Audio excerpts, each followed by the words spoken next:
2018 में हमने कहा बहुत हो गया। हमने 7 दिन तक पटना में अनशन पे बैठा और समाज का मुद्दा लेके बैठे कि तालाब पे अतिक्रमण हो रहा है। सरकार से हमने कहा कि अतिक्रमण मुक्त कराइए, तालाब पे तमंग लोगों का कब्जा है, तालाब पे लोगों घर बना लिए हैं, तालाब सूख चुका है, उसको नई सिरे से ओराईकरण कीजिए। और तमाम निषाद समाज का समस्या था, उसको लेके हम 7 दिन तक अनशन पे बैठे रहे। कोई नेता पूछने के लिए नहीं आया कि आप अनशन पे क्यों बैठे हैं। और मैं 7 दिन तक ऐसा लगने लगा कि अभी हमारा प्राण जाने वाला है। फिर हमने निर्णय लिया कि मुझे मरने के बाद हमारे समाज का आज़ादी नहीं मिलेगा, हमें जीते जिंदगी में लड़ाई लड़ेंगे तब आज़ादी हमें मिलेगा। और फिर हमें अनशन को हमने तोड़ा और फिर उसी रोज हमने निर्णय लिया कि हम पार्टी बनाएंगे। और पार्टी हमने 2018 में बनाया। और आप लोगों ने पूरे बिहार के निषाद समाज के 22 उपजाति बिन बेलदा नुनिया मला सब मिलकर पटना के गांधी मैदान में आकर अपनी शक्ति दिखाया। अब 5 लाख के संख्या में वहां पे आकर अपनी ताकत दिखाया कि निषाद समाज अपने हक अधिकार के लिए लड़ाई लड़ने के लिए तैयार है। हमने पार्टी बनाया तो लालू जी ने पहली बार हाथ बढ़ाया और 3 लोकसभा सीट दिए और बोले गठबंधन कीजिए। हमने उनसे गठबंधन किया, हमने लड़ाई लड़ा, हम चुनाव नहीं जीते, हम चुनाव हार गए, लेकिन हमारा हौसला नहीं हारा। फिर हम लगे रहे। फिर सहरसा में एक उपचुनाव सीट था, जैसे अभी उपचुनाव हो रहा है ऐसे उपचुनाव का चुनाव हो रहा था सहरसा में। वहां पे महागठबंधन को लगा कि सहनी जी हम तो आपसे दोस्ती कर लिए हैं, आपसे गठबंधन कर लिए हैं, लेकिन आपका समाज का वोट हमको नहीं मिला। हमने कहा भैया वोट जो आपको इतना आया है, 2-2 लाख 3-3 लाख वोट आया, ठीक है आप मोदी जी के सामने हार गए, लेकिन उसमें हमारा भी वोट है। लेकिन वो मानने से इनकार किया। हमने कहा भैया किसी का वोट पे नाम तो नहीं लिखा है, लेकिन इसमें हमारा भी हिस्सा है, लेकिन वो नहीं माना। फिर मैं बोला ठीक है आपको मना के दिखाते हैं। और हमने अकेले अपने दम पर चुनाव लड़ा और 25,000 वोट हमने ला के दिखा दिया कि ये देखो ये 25,000 वोट एक विधानसभा में हमारे पास है। और जो हम आपको दावा करते हैं कि 15% वोट है, ये गिनती कर लो 25,000 वोट 15% है कि नहीं है। 16% वोट हमने ला के दिखा दिया। फिर माना। फिर 2020 में चुनाव का समय में आया और आरजेडी ने थोड़ा हिरिंग मिरिंग किया और बीजेपी को पता था कि मुकेश सहनी अगर आरजेडी के साथ रहेगा तो बिहार में हमारी सरकार नहीं बनेगा। और वो वोट देकर महागठबंधन एनडीए वाले ने 11 सीट दिया और 11 सीट से गठबंधन किए। फिर हम लोगों ने बीजेपी के साथ गठबंधन किया, उनके साथ चुनाव लड़ा, लेकिन पूरे बिहार के जनता ने हमें आशीर्वाद दिया और 4 विधायक बनाया। जो लोग कहते थे कि मल्लाह जो है सिर्फ मछली ही पकड़ सकता है और कुछ नहीं कर सकता है, हमने पहली बार साबित कर दिया कि मल्लाह का बेटा मछली भी पकड़ सकता है और बिहार में विधायक भी बना सकता है। और हमने विधायक बनाया, 4 हमारा विधायक बना। और ऊपर वाला का कृपा, हमारे ऊपर वाला प्रभु का कृपा बना कि किसी के पास 74 विधायक बना, किसी के पास 43 को विधायक बना, और मांझी जी के पास भी 4 को विधायक बना, और हमारे पास भी 4 को विधायक बना। और 125 पे सरकार बना, क्योंकि सरकार बनाने के लिए 122 की आवश्यकता है। और 100 हम अगर हट जाते तो 121 होता, और 121 में सरकार नहीं बनता।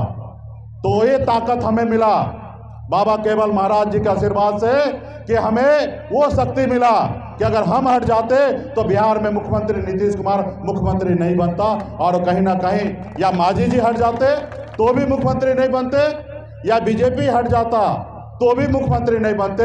ये ताकत हमारे पास था। 74 वाले के पास जितना ताकत था उतना ही ताकत हमारे पास भी था। हम मजबूती से सरकार में बने, खुद मंत्री बना मैं, और मैं लड़ाई लड़ने लगा, काम करने लगा। भाई ये सरकार हमारा है, जहां 35 को मंत्री बनना है तो हमारा 4 को मंत्री बनना चाहिए, क्योंकि हमारे सहयोग से बना।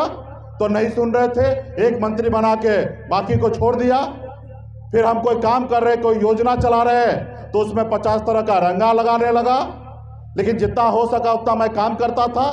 फिर हमने कहा भाई जब सरकार हमारा है, हम आपका पार्टनर है और बराबर का हिस्सा मिलना चाहिए, और हमारे पास ताकत है और हमारे काम नहीं होगा हमने लड़ाई लड़ने के लिए और ताकत बनाने के लिए उत्तर प्रदेश चला गया, झारखंड में चला गया।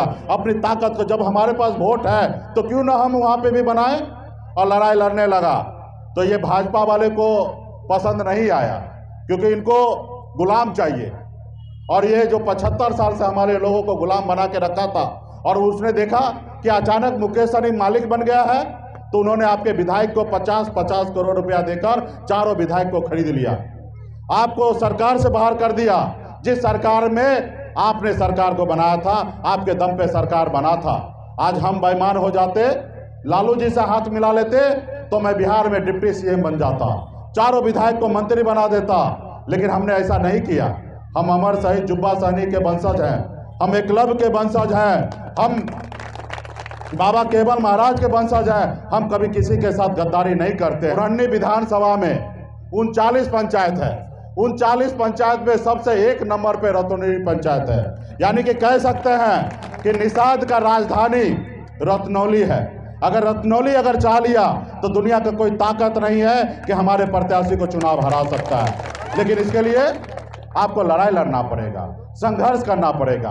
आप अगर चाहते हैं कि आपके बच्चे भविष्य में अगर सर उठा के चले, तो आपको संघर्ष करना पड़ेगा। आज आज़ादी के 75 साल बीतने के बाद भी आज आपका और हमारा दशा क्या है?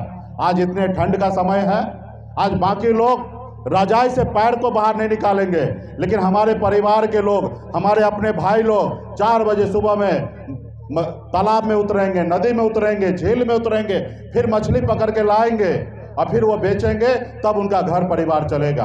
तो आज हम ऐसे परिवार से आते हैं, हमें संघर्ष करना है, अपनी ताकत दिखाना है। और पार्टी के लिए ये चुनाव जीतना हारना कोई बड़ी बात नहीं है। मोदी जी चुनाव हार जाएंगे तो दिल्ली में उनका सरकार गिरने वाला नहीं है। नीतीश जी चुनाव हारेंगे तो उनके बिहार में सरकार गिरने वाला नहीं है। लेकिन हम अगर यहाँ से चुनाव हारते हैं तो हमारा समाज कहीं ना कहीं कई साल पीछे चला जाएगा। और सभी से आग्रह करेंगे कि यहाँ से निषाद समाज का भविष्य जुड़ा हुआ है, आज हम लोगों का हौसला जुड़ा हुआ है। यहाँ पे इतना करने के बाद भी अगर हम पीछे हो जाएंगे, आज हमारा युवा खून पसीना बहाकर पूरे क्षेत्र में प्रचार किए। हमने, आप सबको पता होगा, हमने इनाम रखा है 50 लाख रुपया का। हमने कहा कि कुरहनी विधानसभा में हो सकता किसी के पास 35 को विधायक होगा, किसी के पास 150 विधायक होगा, 35 को मंत्री होगा, लेकिन जितना अच्छा प्रचार हमारा हुआ, जितना बड़ा रोड शो हमारा हुआ, जितना रोड शो मेरा हुआ, कोई साबित कर दे कि वीआईपी पार्टी से ज़्यादा झंडा इस क्षेत्र में किसी का लगा हो, वीआईपी पार्टी से ज़्यादा कोई युवा इस क्षेत्र में काम किया हो, तो साबित कर दे, उसको 50 लाख का इनाम देंगे। हम हर पार्टी पे भारी हैं, हर पार्टी के सामने हम आगे हैं। अगर कोई बता दे, उसको हम 50 लाख रुपए के इनाम देने के लिए तैयार हैं। तो इसलिए हर चीज़ में हम आगे हैं। आज जरूरी है आप लोगों को गांव-गांव में जाकर वोट लेने का, मांगने का। रिश्तेदार के पास चले जाइए। यहाँ पे झारखंड से लोग आए हैं, उत्तर प्रदेश से भी आपके समाज के लोग आए हैं, और यहाँ पे लोग घूम घूम के काम करे। हमारे कैमूर से, बिहार के कोने कोने से लोग आए हैं। तो इसलिए आप लोगों से आग्रह है कि आज अंतिम है, क्योंकि आज के बाद हम इस विधानसभा से बाहर हो जाएंगे, क्योंकि आज के बाद हमारा अधिकार नहीं है कि आके प्रचार करने का, क्योंकि हम पार्टी लीडर हैं, लोग हमको पहचानते हैं, और आचार संहिता का केस लग सकता है। तो आज के बाद आपको सन ऑफ मल्ला बनना पड़ेगा।